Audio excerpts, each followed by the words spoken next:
സുന്ദരം കൈകോർത്തു യോജ്യം ഹിന്ദു മുസ്ലിം ക്രിസ്തുവായും സ്നേഹ സാമ്രാജ്യം.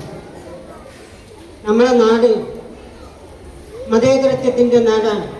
മതേതരത്വത്തിൻ്റെ ഈറ്റില്ലമാണ്, പൊറ്റില്ലമാണ്. വ്യത്യസ്തമായ ഭാഷകളും സംസാരങ്ങളും സംസ്കാരങ്ങളും സംസ്കൃതികളും ആചാരങ്ങളും കർമ്മങ്ങളും അനുഷ്ഠാനങ്ങളൊക്കെ എല്ലാം കൊണ്ടും തികഞ്ഞൊരു നാടാണ് നമ്മുടെ നാട്.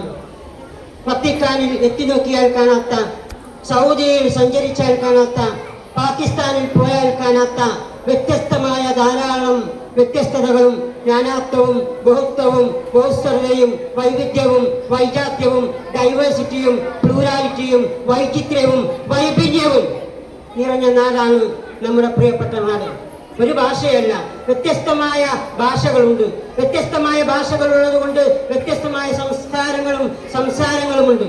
ആസാമീസ്, ബംഗാളി, ഗുജറാത്തി, കന്നഡ, കാശ്മീരി, കൊങ്കണി, മലയാളം, മറാഠി, നേപ്പാളി, ഒറിയ, പഞ്ചാബി, സംസ്കൃതം, തമിഴ്, തെലുങ്ക്, ഹിന്ദി, ഉറുദു, ഇംഗ്ലീഷ് എന്നിങ്ങനെ വ്യത്യസ്തമായ ഭാഷകളുടെ നാട്. നമ്മളെല്ലാവരും ഒരേ ആരാധനാലയത്തിലല്ല നമ്മൾ പോകുന്നത്.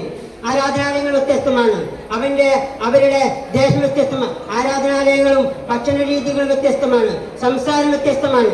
അമ്പലങ്ങളും ക്ഷേത്രങ്ങളും ശ്രീകോവിലുകളും അൾത്താരകളും തൈക്കാവുകളും പള്ളികളും ചർച്ചുകളും കോൺവെന്റുകളും കനീസകളും ബുദ്ധവിഹാരങ്ങളും സന്യാസി മഠങ്ങളും ജൈനമഠങ്ങളും സുവർണ ക്ഷേത്രങ്ങളും ഗുരുദ്വാരകളും ഉൾപ്പെടെ വ്യത്യസ്തമായ നൂറുകണക്കിന് കെട്ടിലും മട്ടിലും എടുപ്പിലും ഭംഗിയിലും ചാരുതയിലും വ്യത്യസ്തമായ മുഖത്തോട് മുഖം നോക്കി നിൽക്കുന്ന നൂറുകണക്കിന് ആരാധനാലയങ്ങളുടെ സമുച്ചയമാണ് നമ്മുടെ പ്രിയപ്പെട്ട നാട്.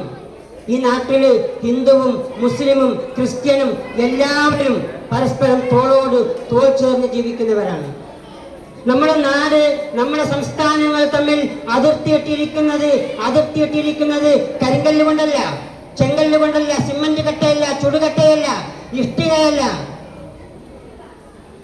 ഭാഷകൾ കൊണ്ട് ലോകത്തെ അതിർത്തിയിട്ട ലോകത്തിലെ ഏക നാടാണ് നമ്മുടെ പ്രിയപ്പെട്ട നാട്.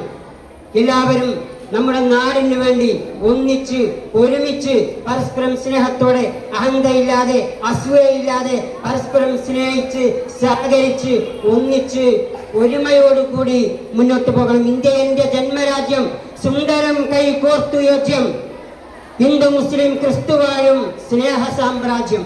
എല്ലാവരും ഈ നാട്ടിൽ ഒന്നിച്ച് ഒരുമയോടുകൂടി കഴിഞ്ഞു പോകുന്നവരാണ്. ഏകോദര സഹോദരന്മാരെ പോലെ പരസ്പരം സൗഹാർദ്ദത്തിലും സ്നേഹത്തിലും ഐക്യത്തിലും സന്തോഷത്തിലും സാഹോദര്യത്തിലും എമ്പതിയിലും സിമ്പതിയിലും കാരുണ്യത്തിലും ആർദ്രതയിലും ഒന്നിച്ച് മുന്നോട്ട് പോകാൻ നിങ്ങൾക്ക് സാധിക്കട്ടെ. ഈ സ്വാതന്ത്ര്യത്തിന്റെ മഹത്തായ പുലരിയിൽ എല്ലാവിധ ബാബുകളും ആശീർവാദങ്ങളും ആശംസകളും അറിയിച്ചുകൊണ്ട് ഞാൻ എൻ്റെ വാക്കുകൾ അവസാനിപ്പിക്കുന്നു. മനം കുളിരട്ടെ, മനം നിറയട്ടെ മക്കളെ. ജയ് ഹിന്ദ്.